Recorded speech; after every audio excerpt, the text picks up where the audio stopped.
Van Badham, who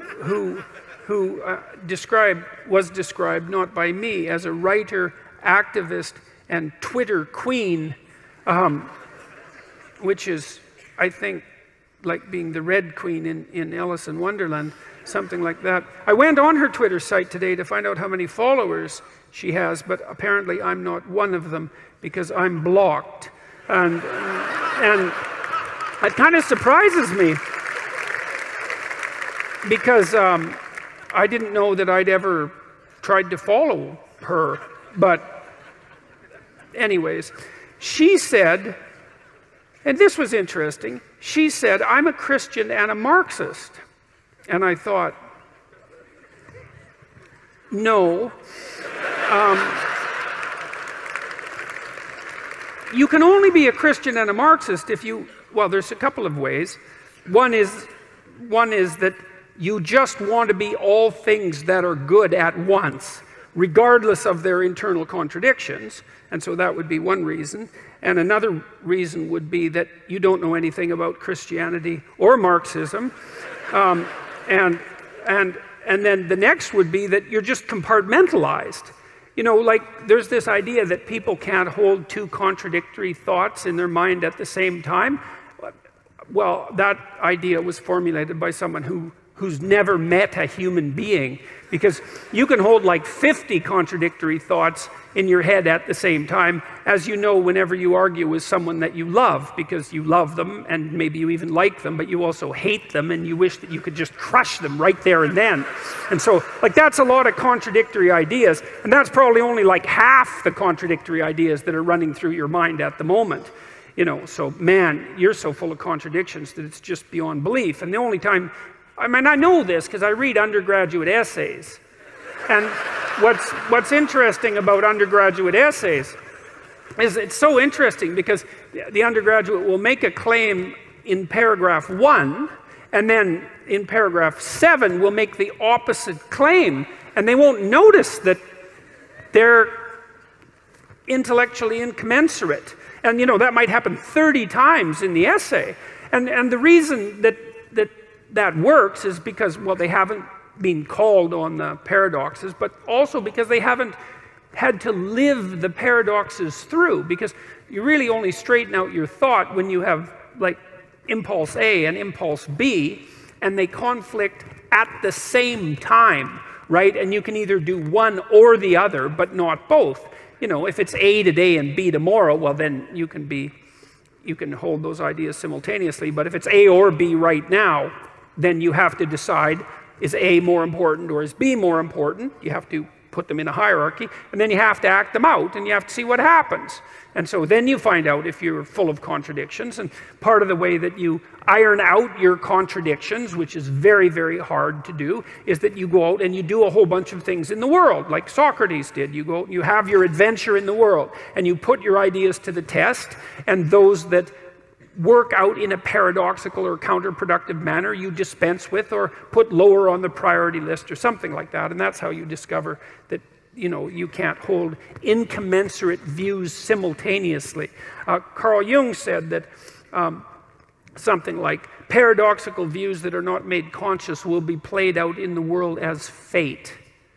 And that's really worth thinking about too. So if you have your, let's call it your typical negative experience, you know, this thing that just seems to just keep happening to you, bad luck, let's call it, it's highly probable that there's a set of ideas that are occupying you, preoccupying you, possessing you, that are driving you in this direction continually, and that you can't or won't work out the contradiction, and as a consequence, you know, maybe you think every woman is your mother, and you haven't noticed that you think that, and that you know, and it is something that people think because women are, or mothers are women, and it's not a bad initial template, but you know, you gotta modify it to some degree.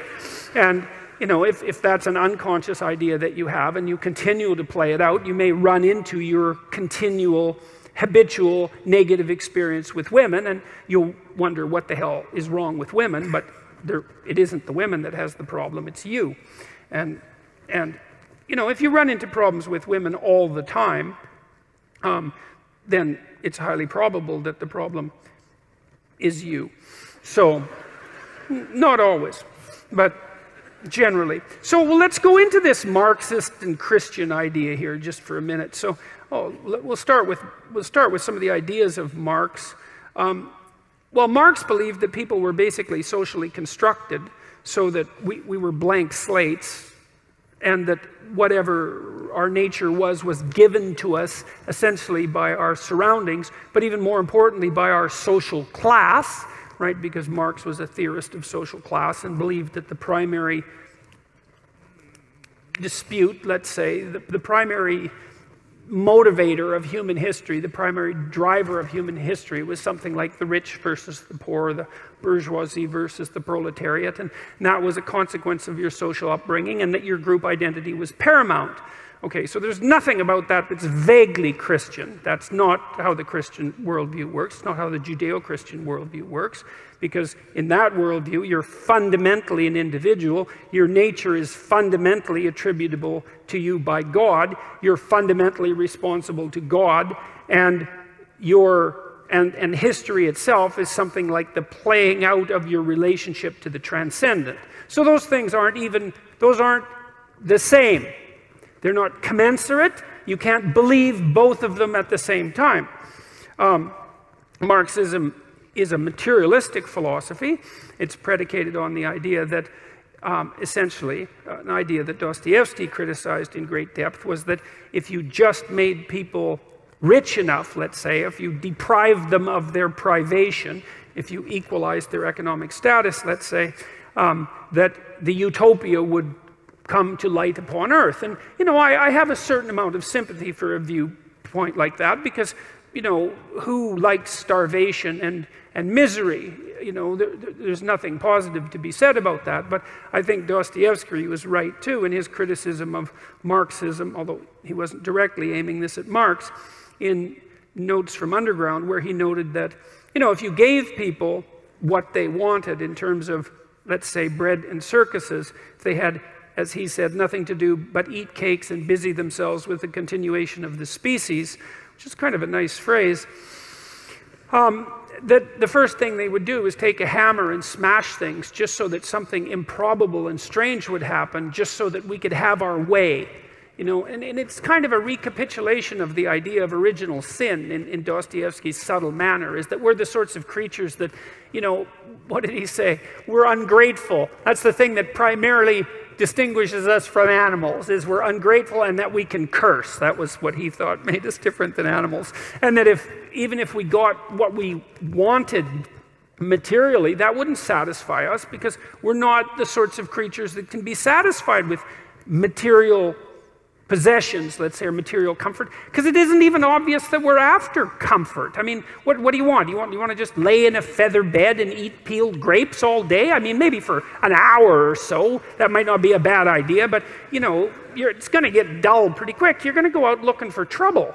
And it's certainly possible that the more material resources and the easier they were to get that you have at your disposal, the more creative ways you're going to find to cause yourself trouble when you go out and look for trouble. And that's a testament to the human spirit, and Dostoevsky knew this. It's like, well, whatever we're here for, it isn't the utopia of equal material distribution. We're not looking to be fed and asleep, And I don't know what it is that we're looking for. God only knows. Maybe what we're looking for is to continually keep looking, something like that. I mean, that's the sorts of creatures that we are. But the materialist philosophy is that, well, if you just provided for people economically, problem over. And no, wrong. I mean, most of you are, as given that you're going to be ill in one way or another, and that you're still subject to mortality and all of the terrible natural limitations that human beings are characterized by, you're about as well off as you're going to get.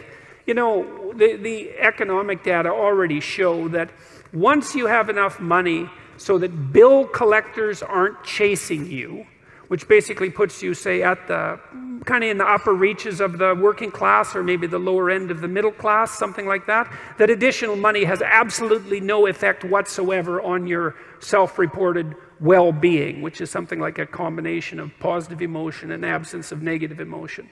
So you might like to think that, you know, if you were rich, your life would be better, and maybe it would be somewhat better, but it wouldn't be as much better as you might hope. And that's because you'd still have most of the problems that people have. You know, you still maybe wouldn't get along with your sister, and you'd still get divorced, and maybe you'd even be more likely to, and there'd still be illnesses that would beset you. You'd be able to deal with them perhaps with some degree of more urgency. And you'd still have the problem with what the hell your life is for, and what you're doing on the planet, and how to conduct yourself in the proper way. And so